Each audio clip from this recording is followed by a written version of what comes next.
Oke, bayangin sebuah perusahaan raksasa yang dulu sering banget diledek karena dianggap kaku dan ketinggalan zaman, tiba-tiba bangkit jadi penguasa AI dan cloud paling absolut di dunia.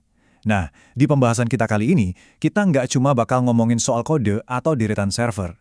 Ini adalah cerita luar biasa tentang gimana satu perubahan pola pikir secara harfiah berhasil menyelamatkan sebuah kekaisaran teknologi. Kita punya 5 agenda menarik hari ini, mulai dari harga dari kesombongan teknologi, perubahan budaya kerja, pivot ke cloud dan AI, gimana mereka bersaing di panggung global, sampai akhirnya menjadi raksasa finansial di 2025. Yuk, langsung kita mulai. Poin pertama, harga dari kesombongan teknologi. Buat benar-benar paham gimana Microsoft bisa sesukses sekarang, kita wajib mundur sedikit ke masa-masa kelam mereka di awal 2010-an.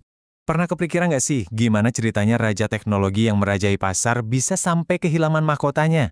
Gimana bisa raksasa sebesar Microsoft dan Nokia yang akhirnya mereka beli tertinggal begitu jauh di era revolusi smartphone? Jawabannya ada pada kontras yang sangat drastis ini. Waktu itu, Nokia benar-benar lumpuh karena budaya ketakutan. Coba posisikan diri Anda jadi manajer di sana saat itu. Mereka sampai takut buat ngelaporin kegagalan sistem operasi Symbian karena ancaman pemecatan. Kesombongan karena ngerasa paling tahu segalanya, ini bikin mereka buta. Di saat yang sama, ekosistem Android yang jauh lebih lincah datang menyapu bersih pasar global kayak tsunami. Kalau dari sisi psikologis, biang kerok dari kejatuhan ini adalah sesuatu yang disebut miopia temporal. Sederhananya, ini tuh penyakit di mana perusahaan saking obsesinya sama solusi instan jangka pendek, mereka sampai buta sama perubahan besar di depan mata. Bukannya berani ambil resiko buat bangun fondasi baru, kayak cloud atau seluler, mereka malah sibuk moles produk lama yang udah usang. Masuk ke poin kedua, perubahan budaya kerja. Menjelang tahun 2014, Microsoft benar-benar tertinggal dari Google dan Amazon. Dan ternyata, masalah utamanya itu bukan di teknologinya, tapi di budaya kerjanya yang udah terlanjur toksik. Lalu masuklah Satya Nadella. Dia mengambil alih kemudi dan bawa pendekatan yang beda banget, yaitu kepemimpinan berbasis empati. Misi utamanya simple tapi ngena. Ubah pola pikir dari budaya tahu segalanya menjadi budaya terus belajar. Pergeseran ini benar-benar radikal. Di era sebelumnya, bayangin aja kerja di tempat yang antar divisinya saling sikut, terkotak-kotak, dan penuh ketakutan. Sama Nadella, semuanya dibongkar. Lingkungan kerjanya disulap jadi jauh lebih kolaboratif dan inklusif. Pendekatan tertutup ditinggalkan. Mereka mulai merangkul sumber terbuka yang dulu dianggap tabu, dan karyawan justru didorong buat ambil resiko. Gagal? Nggak apa-apa, yang penting belajar. Nah, poin ketiga, pivot ke cloud dan AI. Ternyata, kolaborasi internal yang membaik ini jadi bensin buat manuver strategi yang luar biasa berani. Daripada terus-terusan meratapi pasar ponsel yang udah lepas, Nadella milih buat ngeliat masa depan. Di 2014, dia langsung tancap gas fokus ke Cloud Azure. Terus, dia mulai merangkul para developer lagi lewat akuisisi LinkedIn di 2016 dan GitHub di 2018. Dan pamungkasnya tentu saja investasi supermasif mereka di AI dan OpenAI pada tahun 2022. Langkah ini benar-benar ngubah arah permainan. Identitas Microsoft pun terlahir kembali. Mereka udah bukan lagi perusahaan yang sekedar jualan lisensi software di dalam kotak. Sekarang mereka adalah ekosistem enterprise yang fondasinya murni cloud.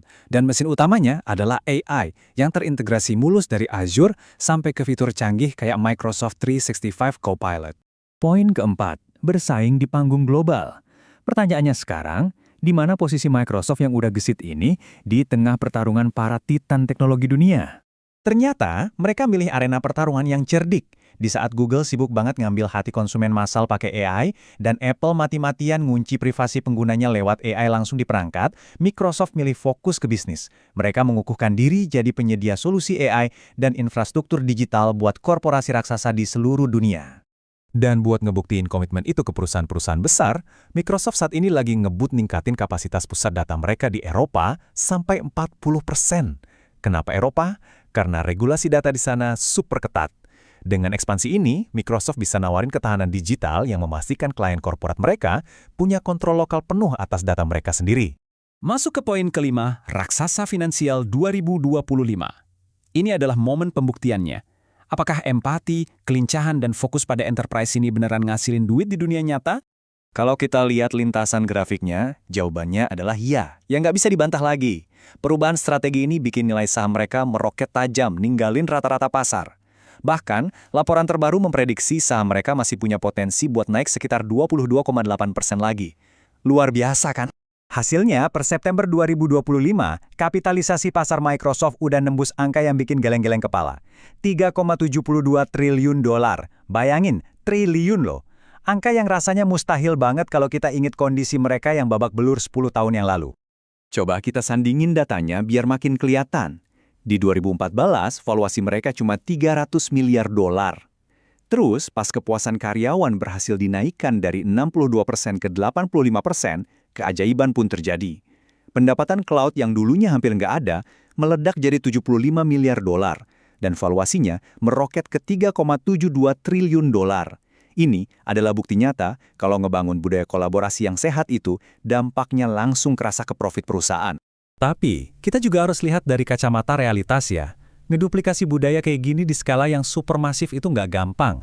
Belakangan ini aja ada gesekan internal karena Microsoft ngelakuin PHK dan ngeluarin aturan wajib ngantor 3 hari seminggu. Keputusan ini jujur aja nimbulin kekhawatiran.